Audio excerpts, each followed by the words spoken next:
नमस्कार मित्रांनो, ग्रंथगंगा या आपल्या चॅनलवर तुमचं मनापासून स्वागत आहे. मित्रांनो, आज आपण ज्या व्यक्तीची कथा ऐकणार आहोत ती फक्त एका स्त्रीची कथा नाही, तर ती आहे धैर्याची, स्वातंत्र्याची आणि न्यायासाठी उभं राहण्याची कथा. होय, आणि या कथेची सुरुवात होते एका अशा काळात जेव्हा जगात अनेक ठिकाणी माणसाला माणूस म्हणूनही वागणूक दिली जात नव्हती. विशेषतः अमेरिकेत त्या काळात कृष्णवर्णीय लोकांना गुलाम बनवून ठेवण्याची प्रथा होती.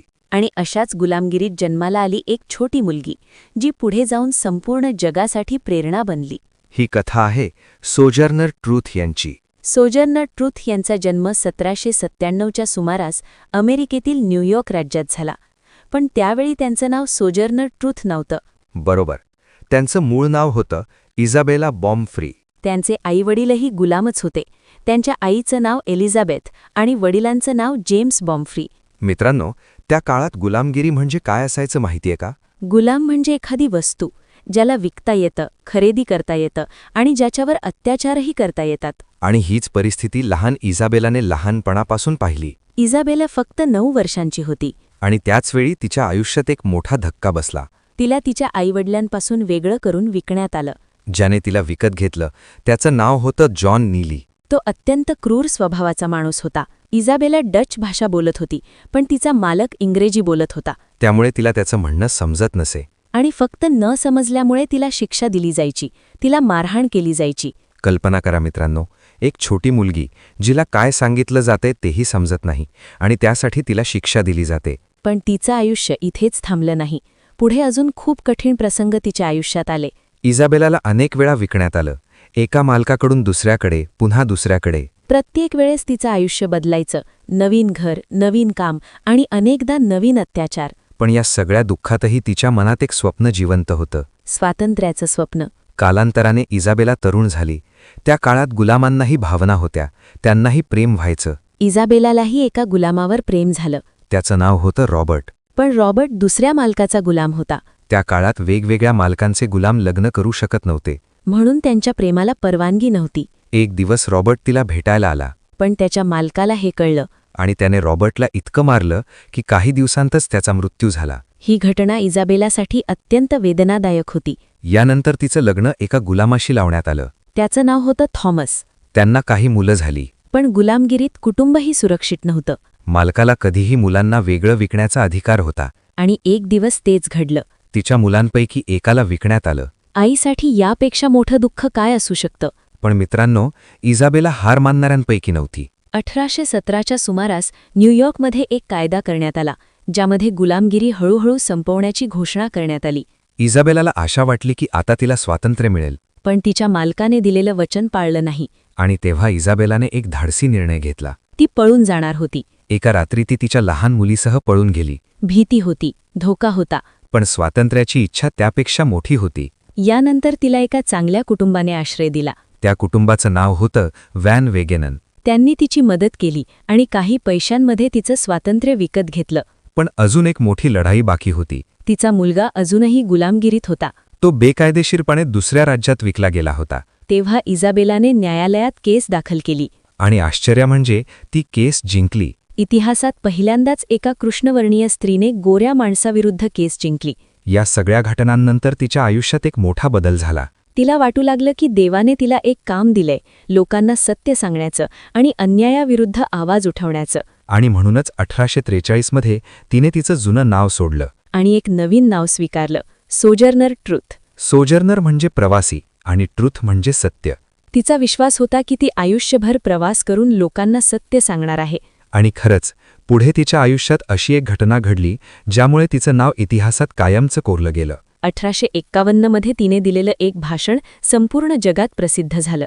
त्या भाषणाचं नाव होतं एंट आय अ वुमन. आणि त्या भाषणाने जगाला हादरावून टाकलं. पण त्या ऐतिहासिक भाषणामागची कथा काय होती आणि त्या दिवसानंतर तिचं आयुष्य कसं बदललं? मित्रांनो, आपण मागच्या भागात पाहिलं की गुलामगिरीत जन्मलेल्या इजाबेला बोम्फ्रीने आपलं आयुष्य पूर्णपणे बदलून टाकलं आणि तिने एक नवीन नाव स्वीकारलं, सोजर्नर ट्रूथ. होय, सोजर्नर म्हणजे प्रवासी आणि ट्रूथ म्हणजे सत्य.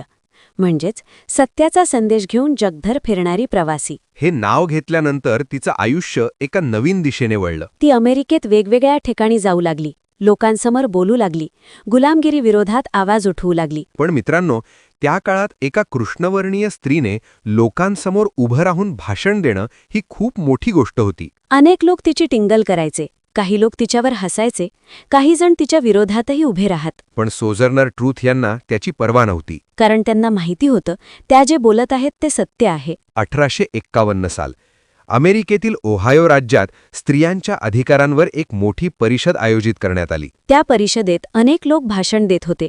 काही जण स्त्रियांना अधिकार मिळायला हवेत असं सांगत होते, तर काही जण त्याला विरोध करत होते. अनेक पुरुष म्हणत होते स्त्रिया कमकुवत असतात, त्यांना पुरुषांसारखे अधिकार देऊ नयेत. आणि तेव्हा सोजर्नर ट्रूथ मंचावर उभ्या राहिल्या. सभागृहात शांतता पसरली. त्यांनी बोलायला सुरुवात केली आणि त्यांचे शब्द इतिहासात कायमचे कोरले गेले. त्या म्हणाल्या, लोक म्हणतात की स्त्रियांना मदत करायला हवी, त्यांना गाडीत बसवायला हवं, त्यांना चिखलातून बाहेर काढायला हवं. आणि मग त्या थोड्या थांबल्या आणि म्हणाल्या, पण मला कधी कोणी गाडीत बसवलं नाही, मला कधी कोणी चिखलातून बाहेर काढलं नाही, मला कधी कोणी विशेष वागणूक दिली नाही. आणि मग त्यांनी एक प्रश्न विचारला. मी स्त्री नाही का? त्या म्हणाल्या, मी शेतीत काम केलं आहे, मी जमिनीवर नांगर चालवला आहे, मी पुरुषांइतकंच काम केलं आहे आणि कधीकधी त्यांच्यापेक्षा जास्तही. मी पुरुषांइतकंच काम केलं आहे आणि तरीही मी स्त्री नाही का? त्या पुढे म्हणाल्या, मी 13 मुलांना जन्म दिला आणि त्यांपैकी अनेकांना गुलामगिरीत विकलं जाताना पाहिलं. जेव्हा मी त्या दुःखात रडले तेव्हा देवाशिवाय कोणीही माझा आवाज ऐकला नाही. आणि पुन्हा त्यांनी तोच प्रश्न विचारला. मी स्त्री नाही का? मित्रांनो, त्या काही शब्दांनी संपूर्ण सभागृह स्तब्ध झालं. कारण त्या फक्त भाषण देत नव्हत्या, त्या त्यांच्या आयुष्याची वेदना लोकांसमोर मांडत होत्या. हे भाषण इतिहासात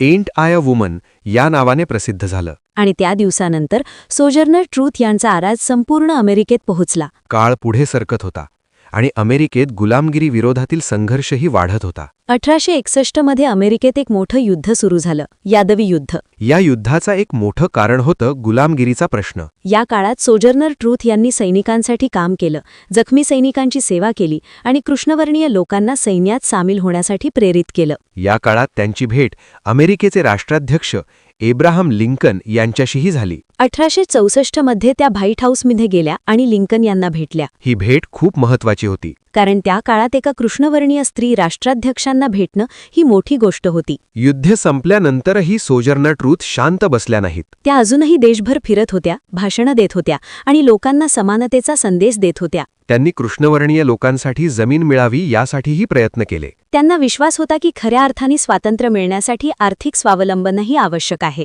वर्षानुवर्ष त्या लोकांना प्रेरणा देत राहिल्या. आणि अखेर 1883 साली त्यांचं निधन झालं. पण मित्रांनो, त्यांच्या जाण्यानंतरही त्यांचा आवाज थांबला नाही. आजही त्यांच्या त्या शब्दांची आठवण जगाला प्रेरणा देते. मी स्त्री नाही का? गुलामगिरीत जन्मलेली एक छोटी मुलगी, जिला कधी स्वतःचं आयुष्य निवडण्याचा अधिकारही नव्हता, तीच पुढे जाऊन न्याय, समानता आणि स्वातंत्र्याचा आवाज बनली. हेच सोजर्नर ट्रूथ यांच्या आयुष्याचं खरं महात्म्य आहे. मित्रांनो, जर तुम्हाला अशा महान व्यक्तिमत्वांच्या प्रेरणादायी कथा ऐकायला आवडत असतील तर ग्रंथगंगा चॅनलला नक्की सबस्क्राईब करा. कारण इथे आपण फक्त इतिहास सांगत नाही, तर इतिहासातून प्रेरणा घेण्याचा प्रयत्न करतो. धन्यवाद. पुन्हा भेटूया एका नवीन प्रेरणादायी कथेसह.